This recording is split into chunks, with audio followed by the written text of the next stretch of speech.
Bien,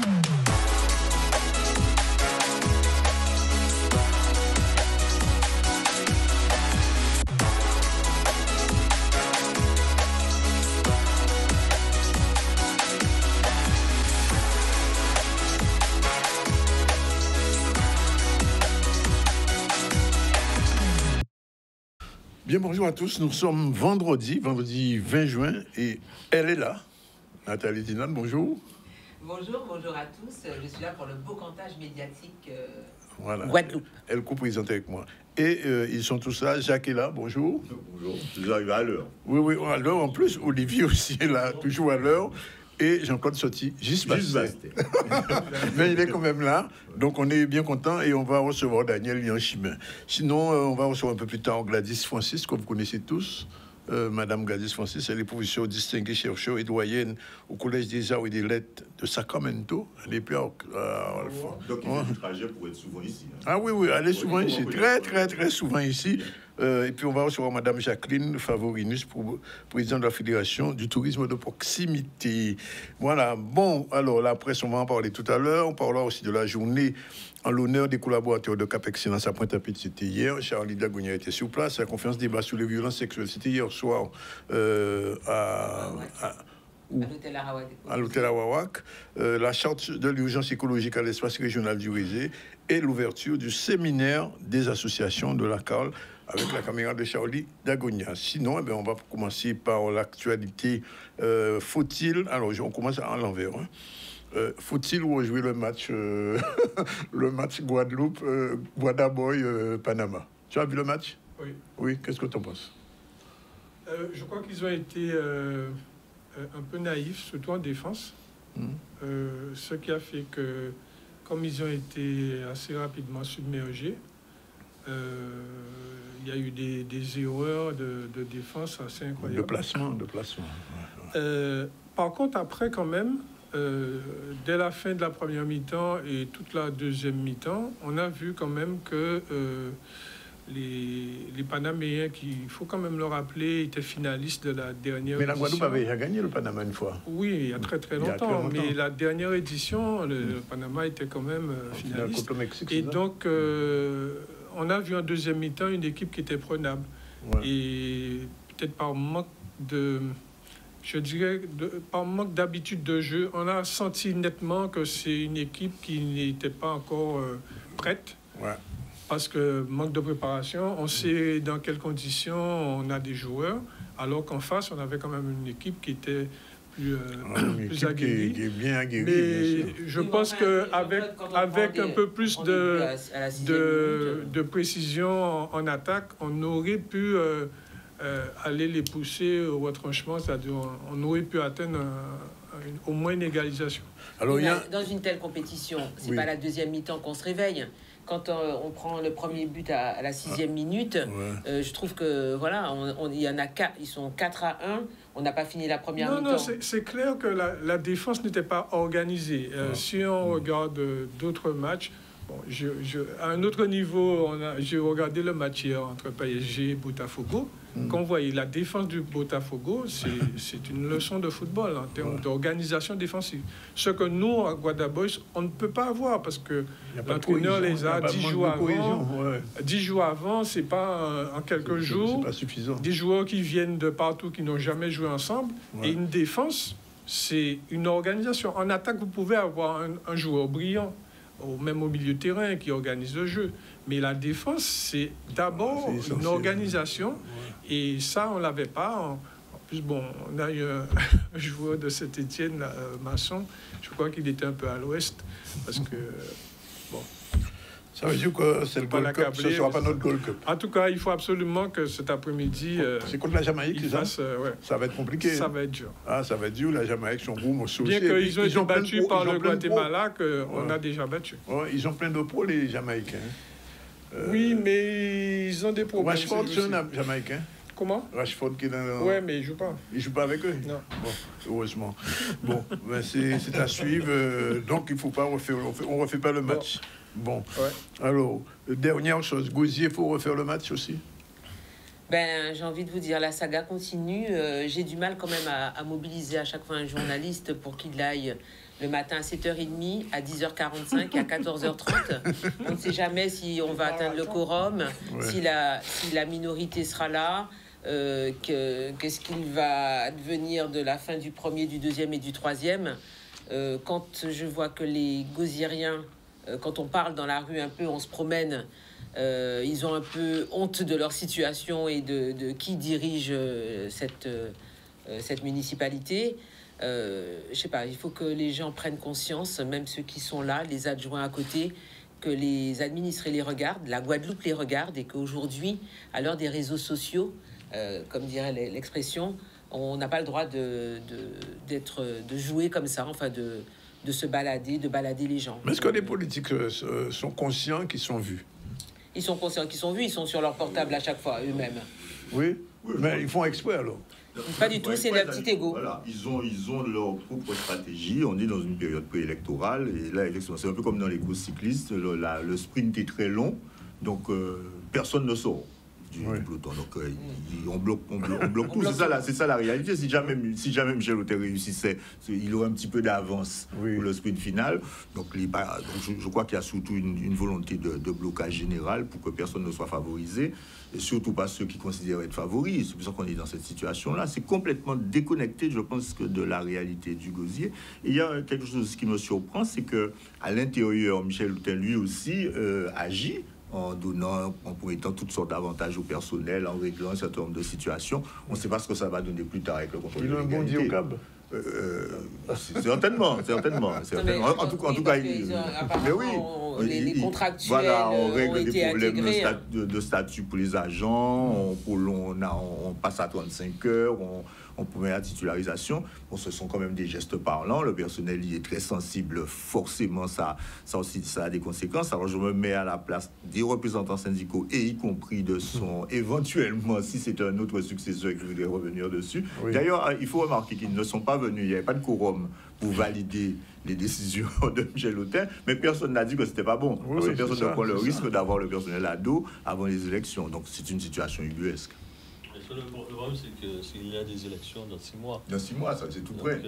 Et ça bloque tout un fonctionnement, que ce soit au Gosier ou ailleurs. Hein, ça bloque tout parce que les gens sont déjà dans des starting blocks pour des élections. Qu'est-ce qu'il y a dans l'opposition en ce moment au Gosier? Parce que je ne comprends pas très bien. C'est compliqué. C'est Madame Montout. Il y a l'ancienne majorité qui était l'ancienne opposition. À laquelle se sont associés une très ancienne opposition. Donc c'est compliqué. Oui, c'est une opposition de travail. Je peux m'ouvrir, c'est vrai, parce que je ne comprends pas très bien. Et puis il y a encore un autre groupe qui s'est créé récemment, avec l'OLIA. Avec, oui, tout à fait. Gosier Uni. Il y en a tellement, on arrive à se souvenir de tous les sigles, mais oui. Donc, il y en a plusieurs. Mais je pense que c'est ça. On est dans une course, et Nathalie fait bien de le faire remarquer, c'est dans toutes les communes, c'est pareil. Hein. Oui. Il y a actuellement une donc, ça veut dire que le maire de Gosier actuel risque de gagner, à ton avis? C'est très difficile de se prononcer là-dessus, mais en tout cas, les autres font tout pour que ça ne soit pas possible. C'est-à-dire, donc, personne ne sort, le sprint est long, personne ne sort. Oui. Hein? Bon, c'est un long sprint. Bon, on verra, on va sur ça. Bien, alors, 2 petits mots. Je prends ce qui est écrit sur ton journal. La Guadeloupe implose, et on va parler du Cabana, et j'ai vu que Cabana s'est rasé, c'est ça? Rasé de la carte. Il a rasé de la carte. Rasé de la carte. Il de la plage aussi. Il reste du sable. Ouais. Et dans Progrès Social, on va revenir tout à l'heure en détail. Un gâchis et des regrets. Gâchis pourquoi? C'est un gâchis parce que je pense que c'est un outil qui, à mon avis, correspond parfaitement à ce que doit être l'exploitation de notre littoral en matière touristique. J'ai dit que c'est des regrets parce que c'est une affaire qui n'aurait jamais dû arriver jusque-là. Et il y a eu un entêtement, je pense notamment au Giron. Il y a eu un entêtement qui était, à mon avis, stérile. Et dès la genèse de cet établissement, Peut-être qu'il a entendu des sirènes qui il a été alerté plusieurs fois quand même. Oui, mais en même temps, je pense qu'il a été, séduit par par son succès. Et je pense que ça n'aurait dû jamais arriver jusque-là. Et alors que, il était dans l'illégalité la plus parfaite, hein, de plusieurs points de vue. Je ne m'attarde même pas sur les décisions de justice, mais il y a eu beaucoup de... Le départ, il n'avait pas d'autorisation. Il y a eu beaucoup de choses qui ont été faites dès le départ qui n'étaient pas légales et qui n'allaient pas non plus dans le sens de la préservation du site.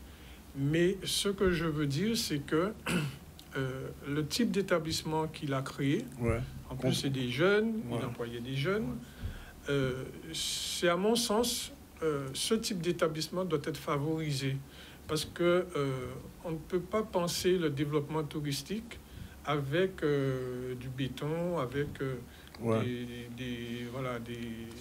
des immeubles à 5 étages. Voilà, tout ça. Quand on regarde ce qui se passe dans des îles à côté, ce type d'établissement, et vous ne pouvez pas nier le fait. On n'en trouve pas partout. Non, mais ça va à Saint-Martin, il y a ça partout. Les touristes, et même les Guadeloupéens, ils se retrouvaient dans ce genre d'établissement parce que le prendre et le mettre dans le village artisanal qui effectivement à 100 mètres, c'est plus du tout la même chose. Donc je pense qu'il fallait trouver une espèce de modus vivendi pour faire en sorte qu'on puisse permettre à un établissement de ce type de s'installer, de se développer, peut-être pas aussi grand, peut-être pas exactement au même endroit. Et c'est pour ça que je pense que c'est un gâchis et beaucoup de regrets. Tout à fait. Je crois aussi, Jean-Claude a bien résumé la question, c'est qu'on voyait l'endroit. Moi, je ne suis jamais allé, mais enfin, quand je voyais l'endroit, je l'ai vu de près, c'était très joli ce qu'il avait fait. C'était un bel établissement. C'est un bon cadre. Mais il est évident qu'il fallait aussi tenir compte des problèmes environnementaux et puis de la largeur de la plage, parce qu'il y a réellement un problème. Il a fait ça un peu à Cowboy. Hein, tout était, à la One Again. Voilà, tout était illégal.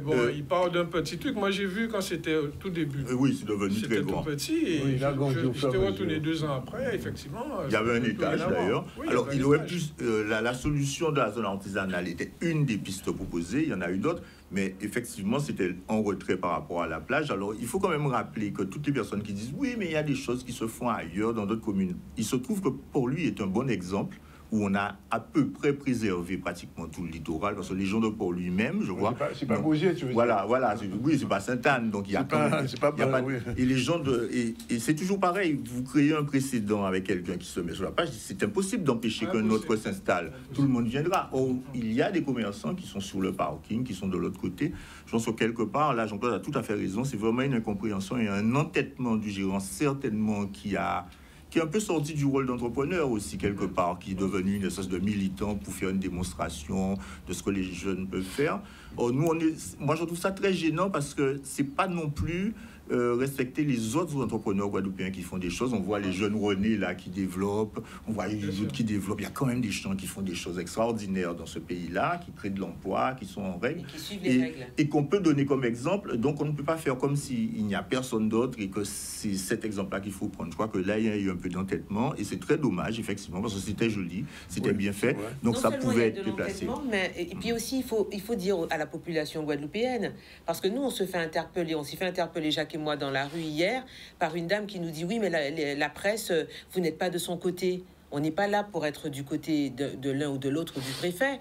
On est là pour, évidemment, rendre compte des faits. Mais surtout, on ne peut pas, parce qu'il est guadeloupéen, ne pas aller dans le sens de la loi. Oui, parce qu'il est guadeloupéen, on le laisse faire. Parce qu'il emploie des jeunes, on le laisse faire. Non, c'est pas comme ça. Il faut aussi que la population ne monte pas devant le tribunal. Il y avait un monde fou d'ailleurs. Ils ont préféré mettre la décision en délibéré, le reconvoquer plus tard, parce qu'on savait que ça allait peut-être partir un peu en émeute. Pour lui-même, il y a une population pour lui qui vit dans la commune, qui a une plage qu'ils ont l'habitude de voir. Il n'y a pas 36 000 personnes qui veulent s'installer là. Donc, je me dis que quelque part, c'est peut-être le mauvais endroit pour que ça arrive. Effectivement, il y a d'autres endroits où on aurait pu comprendre parce qu'il n'y a pas de place, etc. Il se trouve parce que j'ai vu la déclaration de l'ancien maire. L'ancien maire dit... Oui, mais bon... Il s'est un peu dédouané quand même parce que... Il dit qu'il n'a jamais donné d'autorisation de ce type-là. C'était pour l'installation nautique. Absolument. Alors que pendant longtemps, il a soutenu pour parce qu'il faut bien comprendre que cet établissement, quelque part, c'était aussi un symbole. Parce que quand vous écoutez les politiques, ou même le préfet, les jours précédents, qui disent, oui, il faut favoriser l'installation des jeunes, il faut faire les jeunes revenir, s'installer, prendre leur part dans cette société, les entrepreneurs jeunes.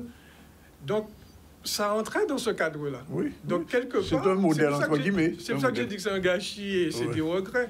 Parce que, quelque part, ça correspond parfaitement au discours ambiant sur nos jeunes. Sur la réinstallation des jeunes. Mais malheureusement, c'était fait dans des... C'est un bon mauvais exemple, voilà, c'est ça. oui. C'est un bon mauvais exemple. Juste à titre d'exemple un peu contraire, mais le port de Sainte-Rose, par exemple, on avait une quinzaine de baraquements, de loueurs qui étaient devant le port. Eh bien, le maire actuel, avec le département, avec le président du département, d'ailleurs, il y a eu un aménagement. On a enlevé tout le monde, on les a mis de l'autre côté pour pouvoir faire une très belle promenade, aménager le port, mettre des pontons. Ça n'a posé de problème à personne. Et tous les commerçants qui étaient installés ont bien compris que c'était dans leur intérêt, que ce serait plus joli de dégager. Et ça a été fait sans faire d'histoire à Sainte-Rose. Donc on se dit que quelque part, et là Jean-Claude a raison, à partir du moment où on peut s'entendre, il y a un peu de raison et qu'on n'essaye pas qu'il n'y a pas de politique qui se mêle à ça. Mais il y avait du politique. Il y avait du politique aussi, c'est ça. Le problème, c'est qu'il y a aussi des gens qui travaillaient là-dedans. On a rasé un restaurant. Que vont faire tous ces jeunes? Les 30 jeunes qui travaillaient. Ils iront peut-être à Sainte-Anne, puisqu'apparemment, selon il certaines va s'installer à Sainte-Anne.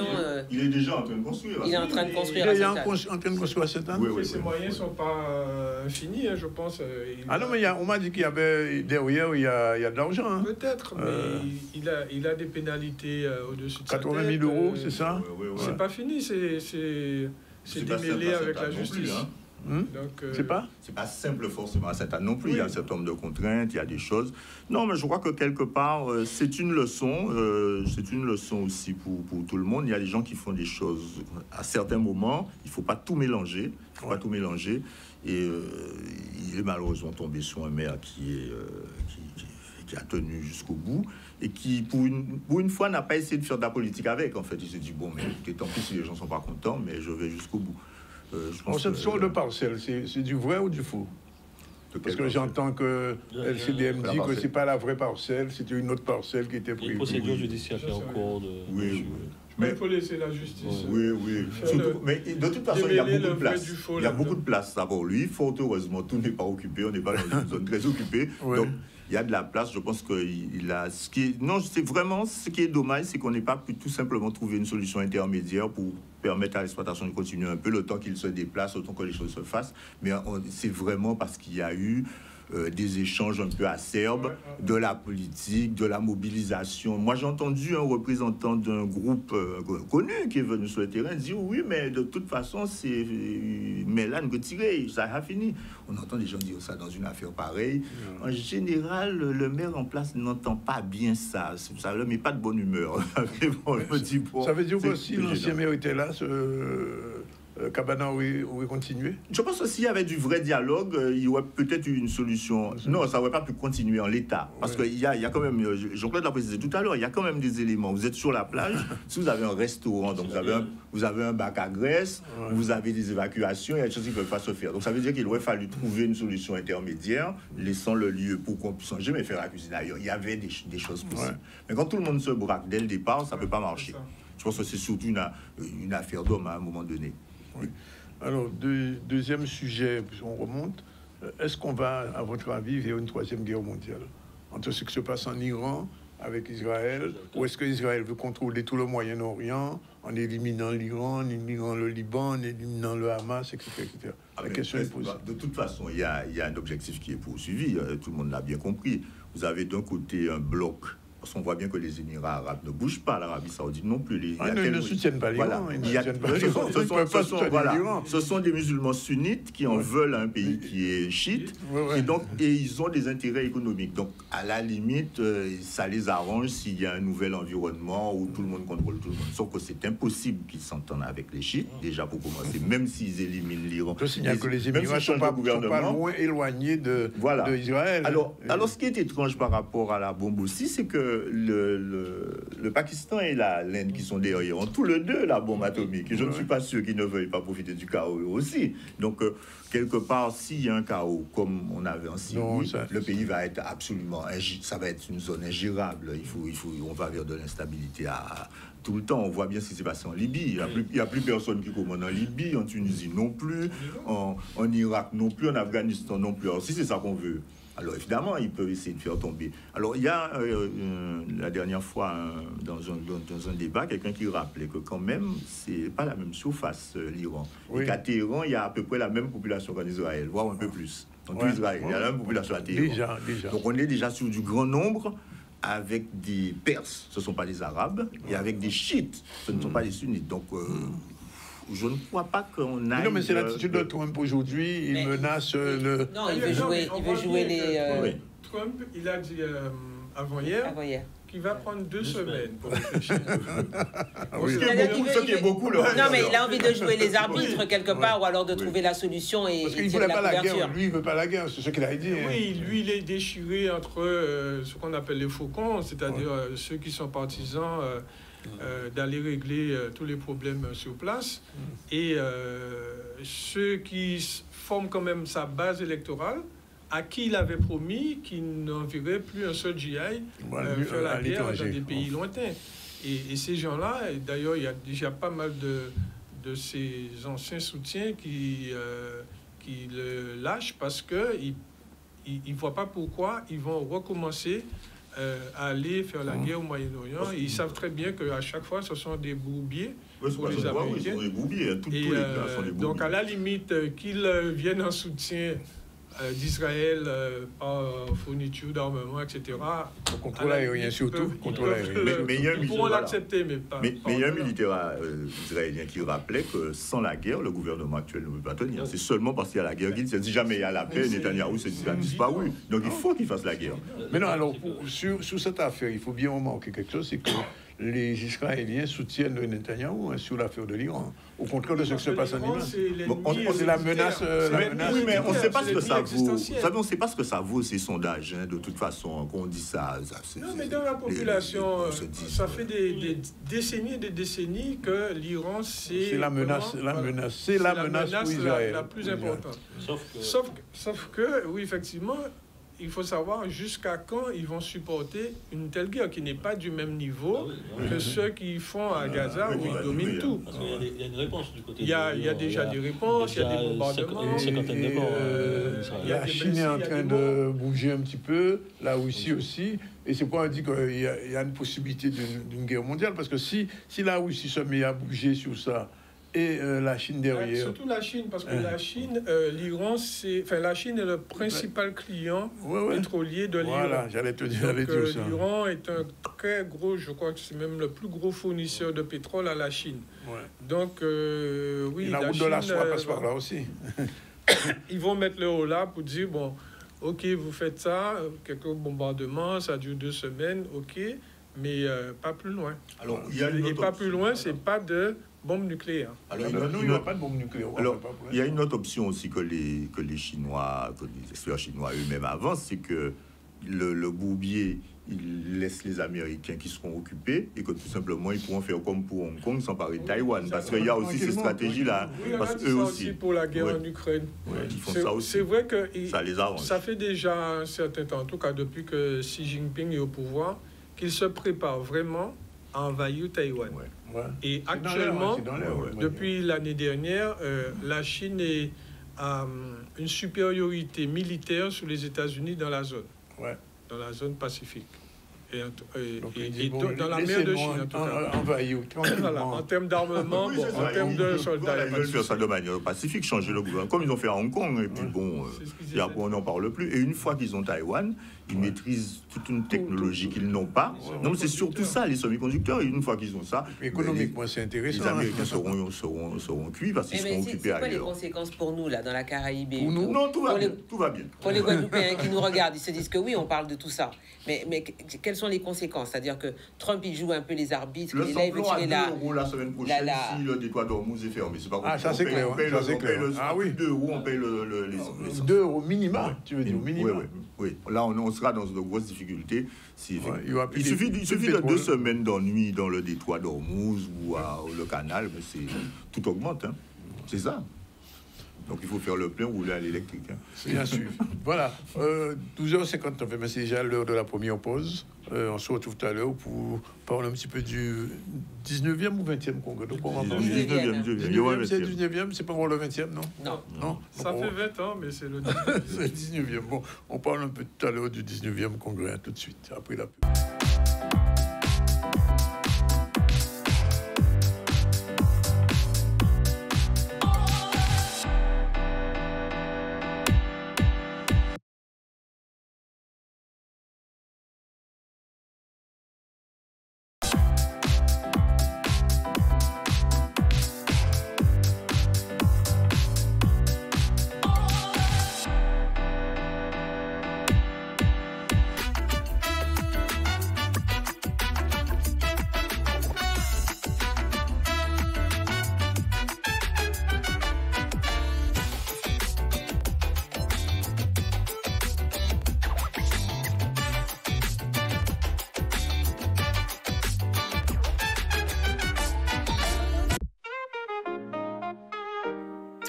Il est temps de t'exprimer sans trembler.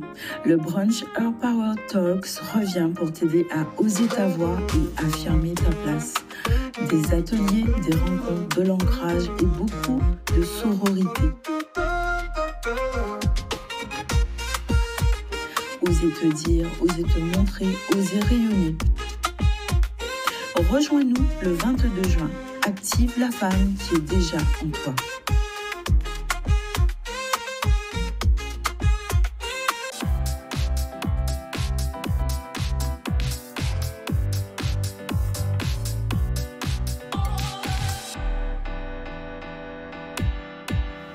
Voilà, deuxième séquence du BMG, non, du boucantage médiatique de la Guadeloupe. Et c'est l'heure de la revue de presse coup d'œil sur la presse guadeloupéenne et autres. C'est parti, on démarre avec quoi? Avec France Antilles, bien sûr. France Antilles? Non, avec Justice, le journal centenaire de notre région. Et il y avait justement, on le sait, un congrès sur la vie chère là-bas. Un forum, voilà, je cherche le terme, un forum, et j'ai pas l'impression que ça a tellement plu aux Martiniquais. Visiblement, on n'a pas gagné ce qu'ils espéraient.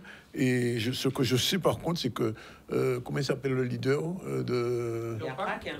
Ouais, il est encore convoqué par la justice dans les jours qui viennent. Oui, c'est l'affaire de l'entrée dans la résidence. L'entrée dans la résidence du préfet qui n'est plus là d'ailleurs. Non. Entre parenthèses, on m'a annoncé le départ de Lefort. Hein. Oui. C'était son dernier coup. Bon, alors, donc, Justice pour un nouveau modèle économique et social martiniquais. Et il donne les vraies raisons pour lesquelles Israël est en guerre. C'est un article à lire, il est intéressant. Deuxième journal, France Antilles n'est toujours pas arrivé. C'est incroyable. Quand même. Voilà. Alors, France Antilles. C'est la une de ce vendredi, samedi, dimanche. Ça, c'est un scoop, ça. Hein. Voilà, enfin un scoop. C'est-à-dire qu'on parle beaucoup en ce moment de criminalité chez les jeunes, de la circulation des armes chez des très jeunes, suite au garçon de 13 ans qui est décédé dans la commune de Lamentin. Donc on revient un peu tous les vendredis, surtout le week-end. C'est le journal le plus lu, peut-être le plus acheté. pour qu'on couvre un petit peu la totalité de la population, enfin qui soit informée. Et là, on a un article sur certains membres de cartels. Quand on dit vivre chez nous, c'est-à-dire qu'ils sont implantés durablement chez nous. Vraiment? Et donc il y a un véritable réseau qui s'est formé entre la drogue, les armes. Ils viennent de la Colombie. Alors oui, de la Colombie, en tout cas des réseaux de cartels très importants de par le monde. Et dans la Caraïbe, ils se sont implantés chez nous, en Guadeloupe, en Martinique. Vous savez, depuis qu'on est installé en Guyane, les portiques à l'aéroport, les mules ont été déviées et partent de chez nous. Donc évidemment, c'est notre titre de une. Mais nous avons aussi, c'est la journée mondiale du don d'organes le 22. Donc on a un témoignage d'une maman qui a donné son rein à son fils pour lui donner une deuxième vie. Donc je vous invite à lire ça et aussi à lire une interview du docteur Lawson qui parle du don d'organes. Et puis... en fait, tu es au courant qu'on a trouvé un autre... alors, le sang, voilà. Guada négative. Ouais. Donc, il faudrait qu'on trouve... Enfin, moi, j'ai demandé à un de mes journalistes d'appeler le FS et de trouver le nom de la Guadeloupéenne. Après, peut-être qu'elle a envie aussi de rester discrète pour l'instant, parce que... c'est pour ne pas que tout le monde lui tombe dessus, ou alors lui vienne lui arracher son sang, j'ai envie de dire, ou alors la kidnappe pour lui dire qu'on va... Non, mais c'est un sang très rare. Hein. Oui, pour l'instant, c'est la seule personne. C'est la seule personne au monde, à qui même. on a détecté, sur qui on a détecté ce nouveau groupe sanguin. Ah oui. Donc, en tout cas, donnez vos organes, donnez votre sang. Il faut aujourd'hui aller dire qu'on ne veut pas donner. Sinon, une fois que on est décédé à l'hôpital par accident ou ailleurs, ça veut dire qu'on veut donner ses organes. Donc, on a aussi un papier là-dessus qui est très important. Et c'est aussi la fête de la musique demain. Vous avez tout le programme. TV Mag. Alors, le Mag, qu'est-ce qu'il y a sur le Mag? Le Mag, je ne sais pas si je vous l'ai envoyé. Non, là, c'est le supplément culture qu'on a à l'intérieur du journal. Et vous allez trouver, il y a les créolades. C'est une valorisation de la tradition qui commence de vendredi à dimanche à Caruqueraland à Sainte-Anne, où on parle vraiment de la gastronomie, des coiffures, des vêtements, enfin bref, de la tradition. Donc c'est un gros festival qui a lieu, et quelques pages sur la littérature. Les créolades. Voilà, ça a lieu à Sainte-Anne ce week-end, de vendredi à dimanche. D'accord. Et puis vous avez aussi le Mag. Je ne sais pas si je vous l'ai envoyé. On n'a pas eu de Mag. La une du Mag, c'est Wish. Alors, voilà. D'accord. Donc, ce qui est passé en Guyane d'ailleurs. Oui, ça va être diffusé à partir de vendredi sur les antennes de France Télévisions, à partir du vendredi 27, les 10 épisodes de la saison 1. Est-ce qu'il y aura une saison 2?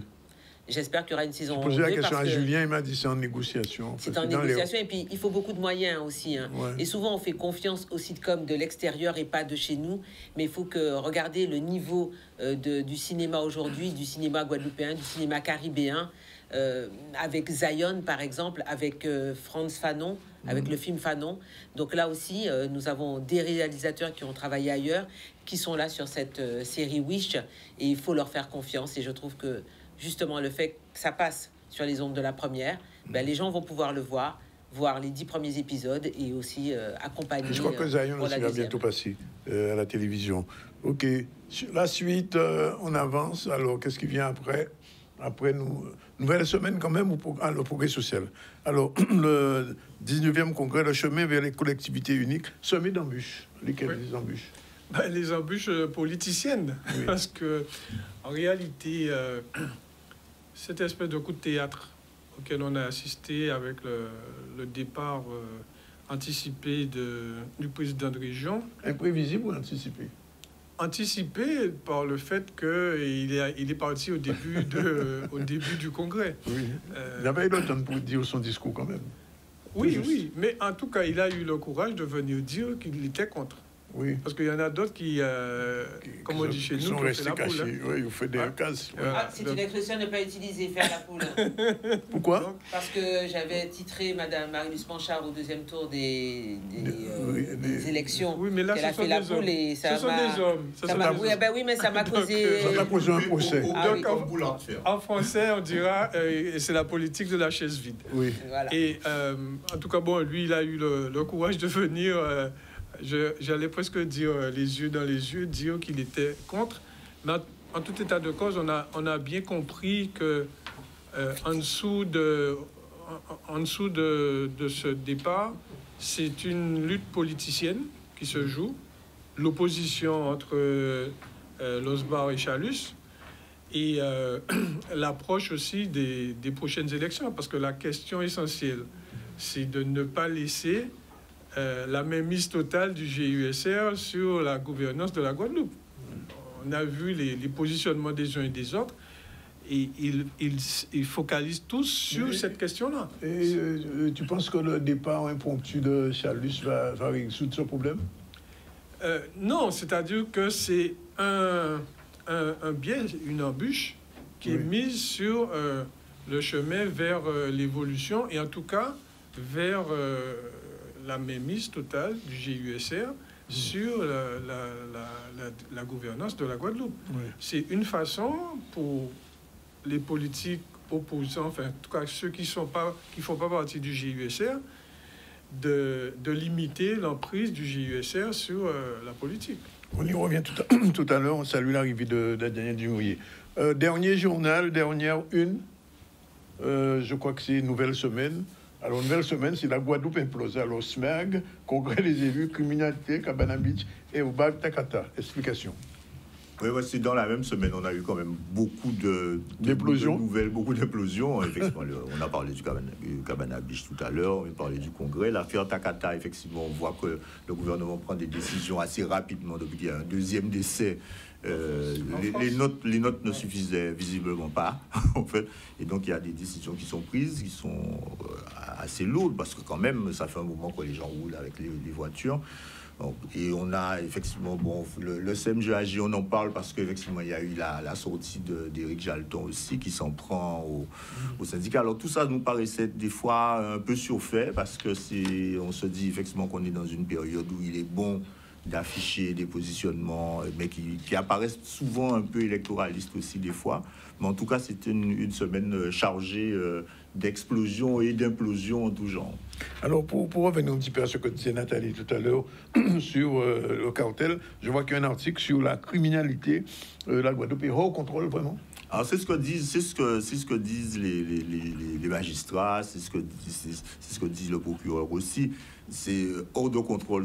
L'expression est peut-être je ne sais pas si elle est exagérée, c'est très difficile de mesurer parce que malheureusement, on parle de sujets qu'on ne connaît pas en profondeur, on ne connaît pas l'ampleur.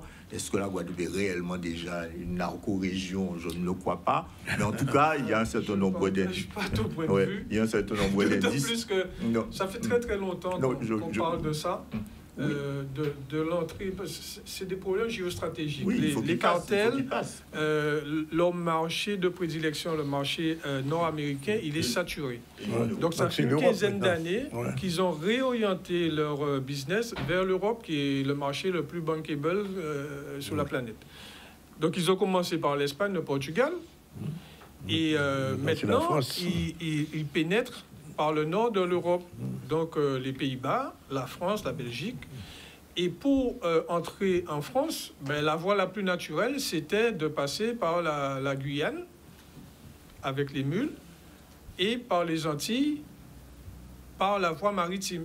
Parce qu'avec la voie maritime, vous pouvez faire passer beaucoup aussi, plus par la voie maritime que ça. Comment? Les armes arrivent aussi en Guadeloupe par la voie maritime. Oui, je dirais que ça, c'est presque un dégât collatéral. Une conséquence. Oui. C'est-à-dire que pour faire arriver la drogue à la fois par les mules, donc parce qu'il faut les charger, les mules. Oui. Donc il faut faire venir la drogue ici, donner pour que les gens partent avec par avion. Mais remplir des conteneurs ou des conteneurs et les faire arriver ici pour les réexpédier. Oui. Donc ça, il faut protéger ce trafic-là. Donc automatiquement, il y a des armes qui viennent avec et la plupart, elles restent ici et on les retrouve dans les quartiers avec une criminalité qui devient de plus en plus violente parce que les problèmes se règlent maintenant avec on a trouvé des fusils AK, on a trouvé des Kalachnikov, on a trouvé ce genre d'armes. Donc, et beaucoup d'argent aussi. Voilà. Et donc, nos territoires, avec la quantité de drogue qui transite, forcément, il y en a beaucoup plus qui reste aussi et qui est consommé et qui est dealé sur place. C'est vrai. Bonjour Daniel Dumurier, merci d'être là. On a déjà parlé de Kabana Bitsounoua, rapidement ton point de vue, mais on va te le demander par rapport à on va dire, la petite flèche qu'a lancée le président du conseil départemental à l'attention du vice-président de la région. Je ne sais pas si tu as entendu. Oui. La justice. Oui, lors de son discours introductif, il a dit que ce qui s'est passé pour lui, pour le Kabana Beach, c'est inacceptable. Oui, c'est la justice, mais pour une injustice. Tu as entendu ça? Je l'ai bien entendu, effectivement. Mais... C'est lui qui a écrit le discours. Ah, c'est lui qui a écrit le président. Non. Je n'ai pas cette prétention. Mais ce qui est sûr, c'est qu'effectivement, c'est le point de vue du président Losbar, effectivement, de constater que, en plus, au moment où on parle de responsabilité, de prise de responsabilité, que même si effectivement il s'agit d'une décision de justice et qu'il y a probablement eu des irrégularités qu'il s'agit de sanctionner, que ça renvoie quand même, malgré tout, un sentiment d'injustice. Ce qui s'est passé à Port-Louis, c'est une réalité, oui. Je pense que même autour de la table, on est nombreux à partager ce sentiment d'injustice. Après, qu'il y a des solutions palliatives, si je peux juste terminer. Il a dit que si on avait la maîtrise de notre territoire, de notre foncier, de notre littoral, ça aurait pu être réglé autrement. C'est ce que j'allais dire justement pour faire le lien avec la question institutionnelle et statutaire. C'est que pouvoir davantage maîtriser le droit du littoral, ne pas avoir systématiquement des règles qui nous sont imposées d'ailleurs, nous permet justement de mieux habiter notre pays. Oui. Et donc effectivement, ce sentiment d'injustice, il est réel. Il va falloir trouver dans les jours, les semaines à venir des solutions palliatives pour ce dossier-là, mais comme pour d'autres également. Alors, vraiment, pour lancer le débat, j'avais posé la question, faut-il refaire le match en parlant du congrès, du 19e congrès? Qu'est-ce qu'on fait? Parce qu'aujourd'hui, on a vu l'attitude de Chalus, on a vu l'attitude de son vice-président hier soir à la télévision, et on se demande, est-ce que la majorité chalusienne de la région votera ou pas? C'est une question, c'est une question. Alors moi je suis ici avec une casquette qui n'est pas celle de ma profession première. Je suis plus dans l'analyse du discours médiatique et j'ai envie sur ce plan-là de dire qu'il faut sortir peut-être d'une bipolarisation de l'action politique. Un sujet aussi fondamental que l'évolution des institutions et du statut de la Guadeloupe en l'occurrence. On ne peut pas se borner à observer uniquement les postures, voire les impostures d'élus politiques. C'est-à-dire qu'il faut vraiment aller au-delà de ça, aller au-delà de cette écume, si j'ai envie de dire, pour vraiment traiter les dossiers au fond. Et je pense que si on traite justement ce dossier au fond, on verra que les parties qui sont évoquées, elles sont sur la même position en réalité. Puisque les travaux qui ont conduit au congrès de cette semaine l'ont été sur la base d'un processus qui a démarré depuis 2022, avec des auditions, avec des contributions, avec un avant-projet de loi qui a été proposé par la région au deuxième semestre 2024, qui a fait l'objet des travaux de la commission ad hoc dès le premier semestre de 2025. Donc, je pense qu'il y a peut-être des accords de calendrier, comme disaient d'autres, mais en réalité, je pense que sur le fond, la quasi-majorité, la quasi-totalité de la classe politique locale est sur le même point de vue. Au congrès, vous avez eu 26 conseillers régionaux qui ont voté, 25 conseillers départementaux, 28 maires sur 32 maires présents représentés. Donc il y a un vrai consensus en réalité, y compris ceux qui n'étaient pas au congrès, qui sont sur des positions. Vous avez vu qu'il y a eu 2 abstentions de membres de la Fédération socialiste ou des minorités des 2 assemblées, mais c'était des abstentions très constructives qui ont fait des contributions même aux textes qui ont été adoptés. Le président Losbar a confié une mission à Elie Califère pour qu'il travaille sur une préfiguration de l'évolution des institutions qui fera qu'on travaille sur l'émergence de blocs de compétences cohérents dans les collectivités qui existent. Je prends un exemple simple, de se dire qu'on va mettre toutes les compétences culturelles au niveau du département et toutes les compétences sportives au niveau de la région. C'est un exemple que je donne, c'est une hypothèse d'école. Ce qui veut dire que au-delà des personnalités politiques, il y a dans la classe politique quand même une convergence de vues sur la nécessité, enfin sur le fait que le statu quo n'est plus possible. Oui. Donc, partant de cela, oui, il peut y avoir des prises de position qui vont demeurer des prises de position individuelles. L'important, c'est le mouvement. La population guadeloupéenne voit, Daniel Dumurier, ce sont justement ces postures. Parce que lorsque toute la journée, vous avez ces débats qui sont retransmis sur les sur les chaînes de télé de la Guadeloupe, nous ne voyons, je m'inclus, nous ne voyons que les postures et non pas ce qui se passe derrière et ce qui se passe dans la tête des 28 maires sur 32, de tous ceux qui ont voté finalement à la fin. Le vice-président de la région a dit justement sur l'antenne de Guadeloupe la première hier soir que le président Chalus n'avait pas donné de consigne de vote comme si on était aux élections et donc chacun faisait ce qu'il veut en son âme et conscience. Oui, ils l'ont fait, mais là maintenant qu'on va passer au vote vote au 1er juillet, on passe à la région, on verra qui va avoir le courage de justement Mais la question, c'est pas simplement le terme du 1er juillet. La question, c'est qu'il y a des résolutions qui ont été adoptées par la majorité du Congrès. Elles doivent ensuite faire l'objet de délibération de la région et du département dans les mêmes termes. Ça serait quand même surprenant que les mêmes élus qui ont voté au Congrès votent différemment à la région et au département. Hier soir, si on se tient au vote, j'ai l'impression hier soir à la télévision, Nelson, il a dévoté. Ah, je suis désolé. J'ai pas vu. Il a dit complètement. Moi, ce qui me surprend quand même dans cette affaire, c'est qu'on a quand même beaucoup de documents. Notamment, j'ai vu un document d'analyse financière qui est de 222 pages. Il y a du gros travail depuis tout ce temps-là. Alors, voilà. On entend parler de leadership de telle part sur l'autre. Mais le travail qui a été produit, il a été produit par tout le monde. C'est pas le travail de parti.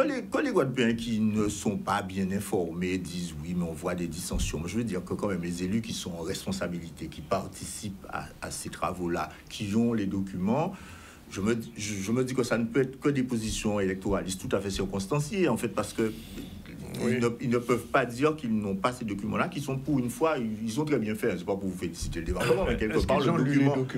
Non, mais ils sont censés les lire. Nous, on n'est pas. Enfin, le vieux dire le Guadeloupe, moi, il peut ne pas l'avoir lu, mais eux ne peuvent pas dire qu'ils ne l'ont pas, ils ne les ont pas lus. En tout cas, il y avait des éléments de débat. J'ai entendu Nelson dire oui, ce ne sont pas les experts qui doivent décider de l'avenir de la Guadeloupe. Non, mais les experts ne décident pas. Enfin, il faut quand même des éléments. Il y a eu quand même. Non, il y a quand même du travail. Il faut des expertises. Non, ça fait pas de sérieux. Ce qu'il ne faut pas oublier. À des experts, on se plaint. Là, on a vraiment des gens de qualité qui ont travaillé et qui ont remis ces différents rapports. Ce qu'il ne faut pas oublier, c'est que, in fine, c'est quand même la population qui va exprimer son choix. Mais bien sûr. Or, si la population, elle s'en tient à ce que tu disais, Nathalie, à l'écume des vagues, c'est-à-dire à la partie des postures politiciennes, ben son choix va se décider en fonction de ça. Donc c'est pour ça. Les élus, non, mais on est d'accord. Et la population, c'est les médias. Mais justement, mais nous on le fait. Je pense qu'on le fait. Si tu as lu les journaux de cette semaine, je pense que on a fait tout ce travail-là. Et par contre, on ne peut pas mettre sous le boisseau les postures, les coups de théâtre qui ont eu lieu mardi. Non, je ne dis pas qu'il faut mettre sur le boisseau. Donc, je dis qu'il faut que la pédagogie que tu évoques, et puis je n'ai pas encore lu les contenus, ces contenus, il ne faut pas les faire uniquement dans un contexte particulier qui est celui de la survenance du Congrès cette semaine. Il faut que, de façon régulière, les médias continuent à faire de la pédagogie auprès de la population. La consultation des populations, si elle intervient dans le cadre du processus qui est évoqué, et puis le processus n'est pas terminé. C'est dans plusieurs mois. Alors, en dehors du format de Chalus, il y a un forum le 28, je crois. Le 27, le vendredi 27, a priori. La date va être précisée, mais l'idée, c'est de rendre compte...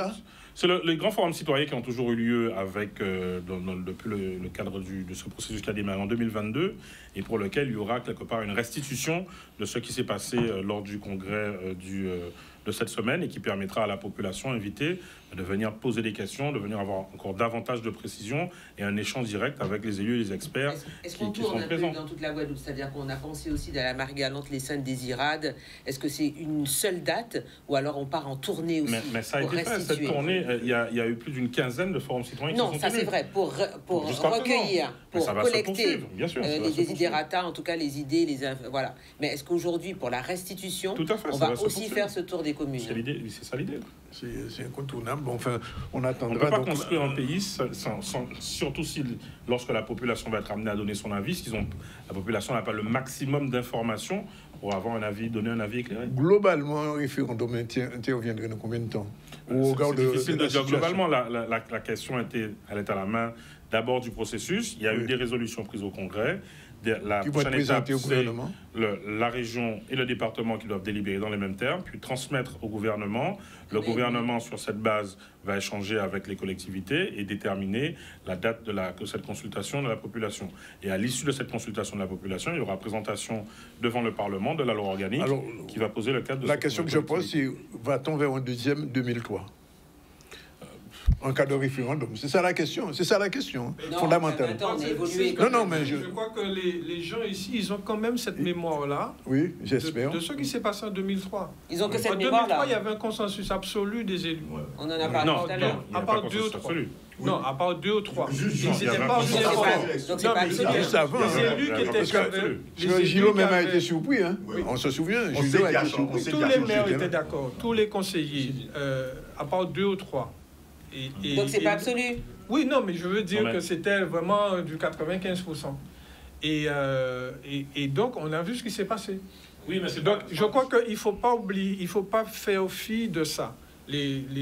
Les gens votent, ils votent des fois avec juste quelques affinités. Bon, on sait très bien comment ça se décide. Le Mounamoun, Les élections c'est le normales. Mounamoun, que c'est Donc, ça qui fonctionne. Il ne faut Ouais. pas attendre non plus que le Guadeloupéen moyen, il étudie les dossiers, il connaît la procédure constitutionnelle, il connaît pas tout ça. Lui, il va raisonner des fois de manière un peu affective. C'est l'affect. un peu, C'est l'affect. voilà, Ouais, ouais. Je pense que le rôle des médias, on le sous-estime peut-être. Je pense que les médias ont vraiment un rôle fondamental de pédagogie, d'éducation, Mais les gens d'appréhension. ne disent plus, Daniel, ils ne regardent plus la télé, ils ne regardent pas les informations. C'est vraiment dans des cercles, dans le cadre, non, c'est dans le cadre de certains sénats où il y en a un qui aura lu ou écouté et qui va venir dire, au fait, j'ai entendu parler de ça, et là, la conversation démarre. Donc c'est là, justement, le rôle fondamental des médias que, justement, de faire cette vulgarisation.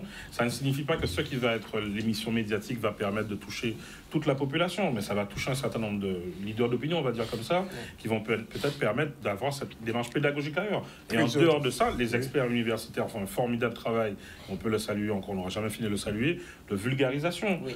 Il y a des élus qui se mobilisent aussi sur le sujet. En tout cas, 2023, c'est une réalité dans l'histoire politique de la Guadeloupe, mais on ne peut pas dupliquer l'analyse de 2023, parce que c'est pas le même contexte. 2003, pardon. 2003. C'est pas le même contexte, C'est ce que c'est pas le j'allais même projet politique, 20 c'est ans pas le après, même c'est pas personnel pareil. politique, Juste une question. c'est pas les mêmes enjeux, et puis le monde autour de nous, il a changé aussi. Non, mais juste une question. Et on termine. Comment on fait pour éviter le carambolage avec le calendrier électoral? Parce qu'à partir de septembre, on rentre dans la... Les municipales. Les municipales, c'est une élection de proximité, c'est pas tout à fait la même chose. C'est pas tout à fait la même clientèle, c'est pas tout à fait le même regard. Donc les municipales, bon, il y aura quelques petits Je changements. parle par rapport justement à l'attitude et aux postures politiciennes. Oui. Ça joue beaucoup dans la façon dont les politiques se décident, Oui. parce qu'ils ont des contraintes immédiates de se faire élire. Et je vais terminer là-dessus, et on termine là-dessus. À votre avis, comme ça, je fais un petit sondage entre vous.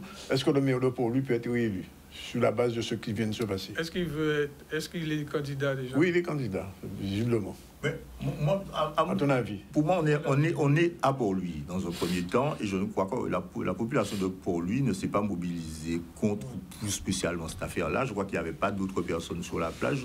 Je ne suis pas sûr que ce soit un élément qui va beaucoup jouer. Ça ne va pas jouer dans... Moi aussi, je Non. pense. Si tu le penses pareil? Ou pareil? Oui, en plus, c'est bien que ce soit passé à Port-Louis avec un maire patriote, j'ai envie de dire. Donc, non, je pense Nationaliste. pas. Bien, ben merci. 13h32, on a débordé de 3 minutes. Je vous remercie quand même. Bon week-end. Nouvelle semaine. Bon week-end au Progrès Merci, Social. bonne fête de la bon musique, week-end. hein. Oui, c'est la fête de la musique, c'est C'est ça. la fête de la Il y musique, aura de la alors profitez, musique, allez dans les drilles allez à musicales. Désirade. Allez à Allez. Désirade. Mais Prenez oui. le bateau demain matin, allez à Abimao. Bémao, Il y a plein de choses. Il y a plein de choses. Bien. Mais surtout, la fête de la musique, c'est aller jouer avec votre instrument si vous êtes amateur. Fête Et de la voilà, musique. et fête de Pas la musique. seulement la fête, c'est fête de la musique. Voilà. OK. Bien, dans un instant, je reçois Gladys Francis et Jacqueline Favorinus. À tout de suite. Merci, messieurs et dames. Je vais chanter. Et à très bientôt. On va passer les saluer alors. OK.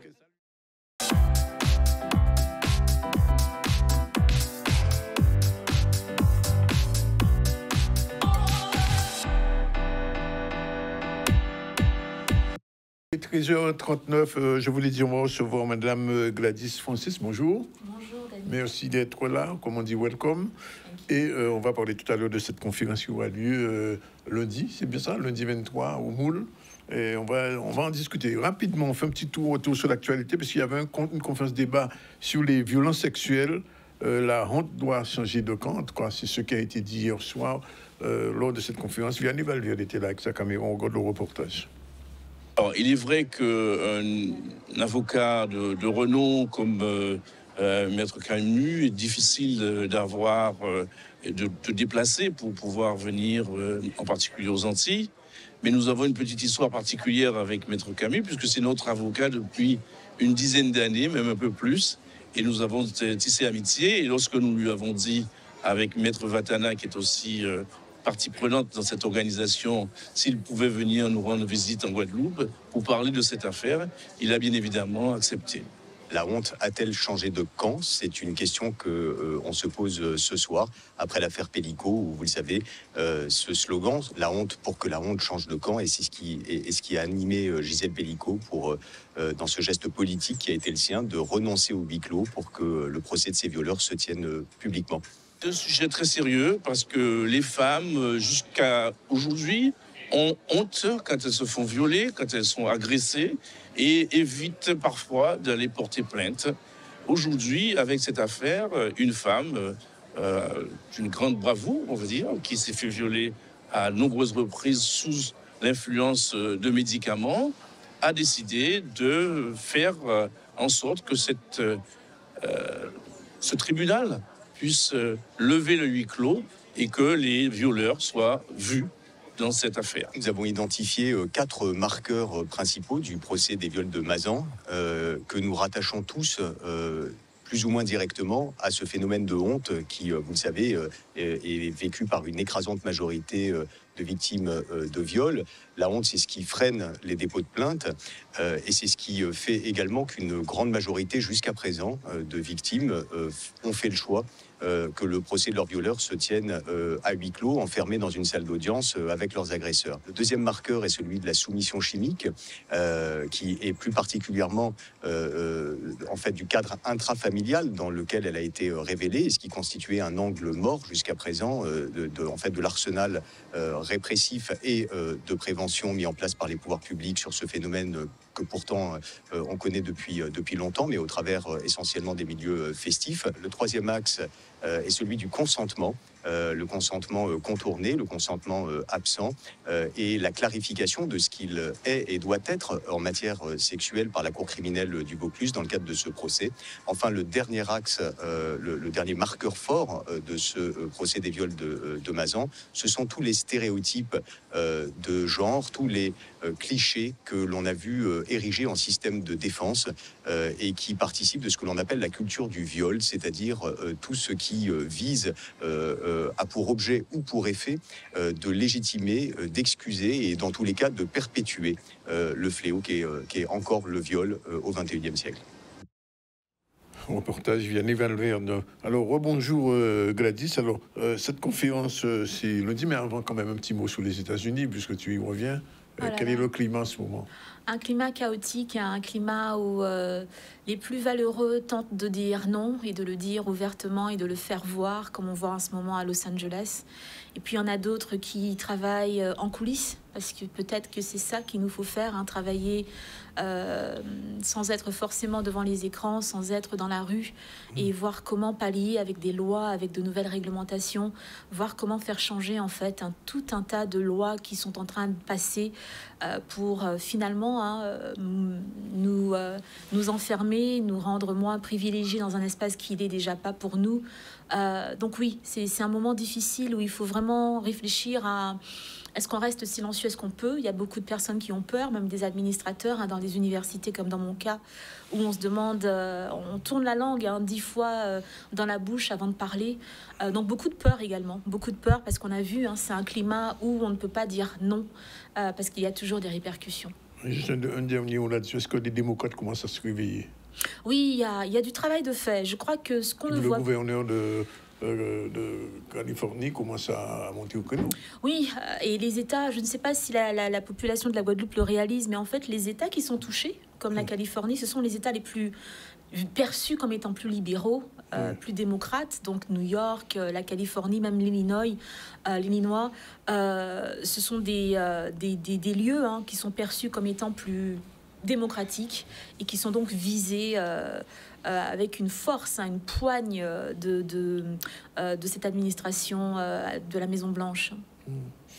Bien, alors, parlons un petit peu de cette conférence dont le titre m'a interpellé, Au cœur de l'intime. Qu'est-ce que c'est exactement? Parce que la dernière fois que tu es venu ici, tu as parlé du marronnage, tu as parlé de la mémoire et aussi de cette période de ce qui se passe aux États-Unis entre les Afro-descendants de Guadeloupe et des États-Unis. On a bien compris qu'il y avait quand même un liernage, mais le cœur de l'intime, point d'interrogation, qu'est-ce que c'est? C'est une belle question. Alors, tu sais, Dani, qu'il y avait tellement de choses à célébrer dans ma vie. Et à chaque fois que j'ai des grands chapitres comme ça, je rentre toujours en Guadeloupe, en fait, commencer le chapitre. Et donc, il y a plein de nouveaux chapitres. Il y a mon 4e livre qui est sorti. Il est sorti, ça y est. Il va sortir dans quelques jours, là. Donc, juste après notre rencontre de lundi, de lundi soir, il y a le fait que j'ai été aussi nommée professeur distingué, un titre honorifique très rare aux États-Unis.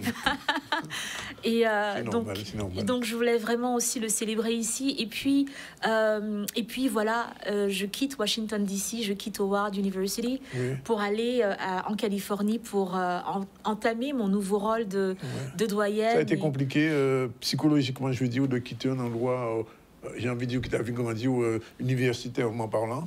Alors, tu sais, moi, je grandis depuis la maternelle à Margaillard en Guadeloupe. D'accord, ok. Donc, j'étais prête. C'est mon gosier, d'accord. On t'est paré, on t'est déjà paré. Donc, oui, donc voilà, je suis contente. Puis, tu sais, il y a toujours l'anxiété, hein, parce que finalement, c'est beaucoup plus, c'est énorme. Je vais être responsable quand même de plus de 10 000 étudiants, sans compter le staff, les profs. Pour cette faculté des arts et des lettres. Donc, je suis rentrée en Guadeloupe pour le célébrer. Donc, au cœur de l'intime, c'est vraiment... C'est pas une conférence. On aurait pu dire que c'est une conférence performée, mais c'est vraiment moi dans toute ma pluralité. Donc, on aura de la danse. On aura des artistes. C'est chaud, alors. Mais Dani, il ne faut pas connaître moi, alors. Mais on mettait ça haut. Oui, on sait bien qu'on va faire rien comme ça. On aura de la musique live, on va avoir des arts, de street art, des arts visuels, on aura des artistes reconnus et des élans bruts également. Donc c'est Gladys Show. Bon, c'est un show, voilà, ça va être vraiment quelque chose de... Il fallait le dire, un show, bon, mais d'accord, on est d'accord. Et donc voilà, donc l'intime, oui, donc des thématiques difficiles. Comme tu as commencé les infos avec des questions de viol, donc on va parler de sexualité, de violence, on parlera de finalement tout ce qui nous anime, tout ce qui est en nous et quelquefois en silence. Oui, et je note quand même quelque chose, c'est que depuis quelque temps, Gladys, tu es de plus en plus souvent en Guadeloupe. On a l'impression que tu es à l'université en Guadeloupe. C'est pas à Sacramento, c'est en Guadeloupe. Non, c'est vrai. Alors, qu'est-ce qui explique ces allers-retours? Ces allers-retours, je vais te dire quelque chose. En fait, Danick, tu sais, jusqu'ici, j'ai toujours opéré dans les coulisses. En fait, j'adore arriver en Guadeloupe incognito. Je te dis, j'ai ma casquette, ça mon devient jean. de plus en plus difficile. Et ça devient difficile. Quand tu viens ici, là, aux aides, excuse-moi, passer une aperçue en venant aux ZCL, c'est pas la bonne méthode. Hein. Et donc, mais là, en fait, je savais qu'en commençant mes nouvelles fonctions, ça allait être compliqué pour plusieurs mois. Donc, j'ai tout mis sur le mois de mai et de juin. Et donc, je suis là jusqu'à la première semaine du mois de juillet, parce que je serai dans le Laronde de Lena Blue. Au mois de juillet, donc j'ai tout condensé et donc je suis là en fosse. Ça veut dire après on t'en verra plus. Et après, tu vois, il y aura un moment où il faudra que je sois beaucoup en Californie. J'ai beaucoup d'initiatives aussi en Asie et donc voilà. Et puis ensuite, je serai de retour parce qu'on a des choses. On a préparé des choses, Danick, là. Mais si t'étais douette. On a des choses pour la Guadeloupe qui vont être vraiment phénoménales.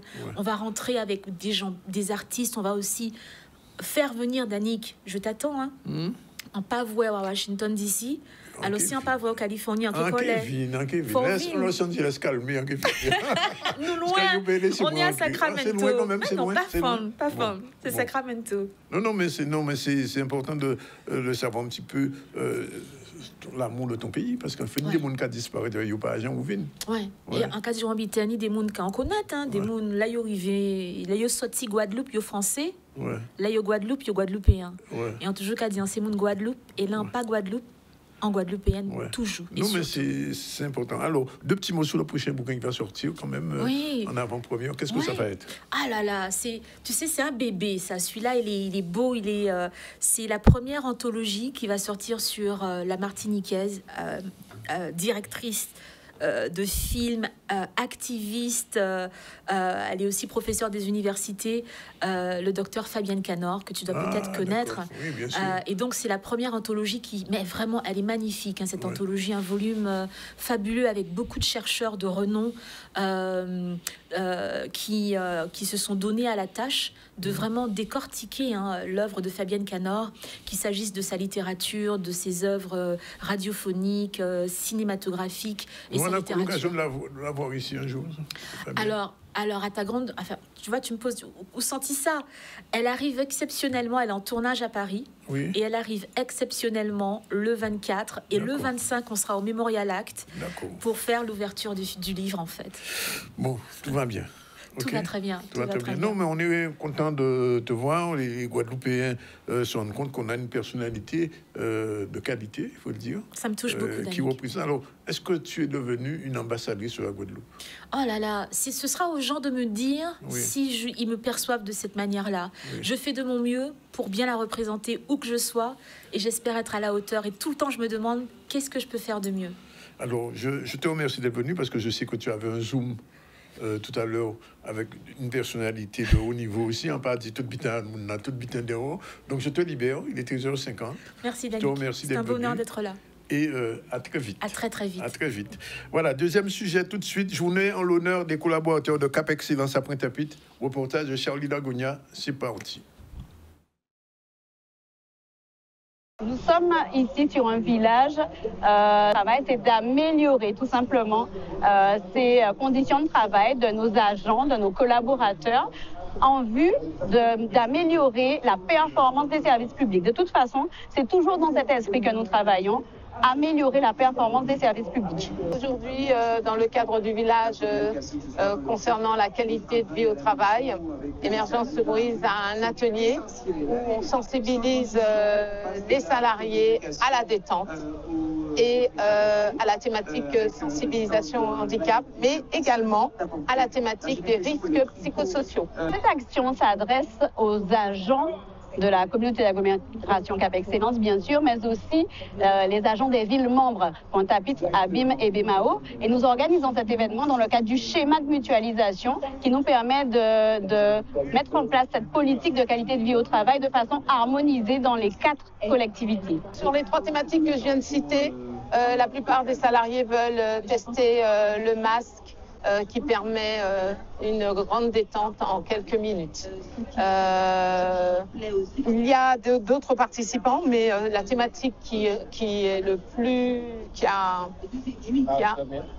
marche énormément, c'est l'atelier détente où c'est un massage périoculaire qui appuie sur des points d'acupuncture, qui enlève les migraines, qui appuie sur un point qui réduit le stress et facilite l'endormissement. Donc si on a besoin de dormir, tout de suite, le participant peut partir dans une micro-sieste. Effectivement, je me sens très bien, ça détend, c'est un besoin. Je pense que c'est une chose que tout le monde devrait faire par moment, parce que même quand on pense qu'on n'est pas stressé, même quand on pense que tout va bien, parfois on se trompe.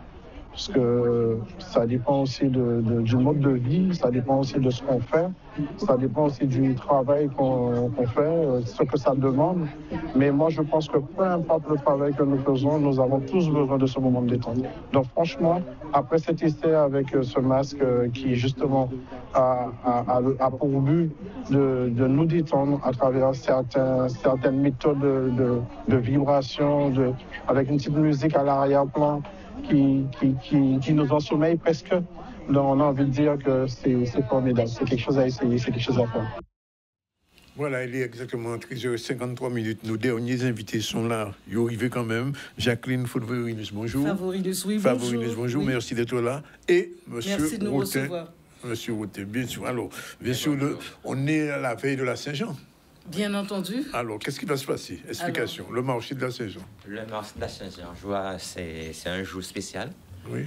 Parce que c'est le 21 cette année. Et le 21, c'est le jour le plus long de l'année. Oui. Donc, symboliquement, ça a une grosse charge pour les agriculteurs, pour la plante et tout l'environnement. Oui. Ils ont un marché, comme d'habitude. Bien sûr. Oui. C'est jour à la Saint-Jean. Oui, jour à la Saint-Jean.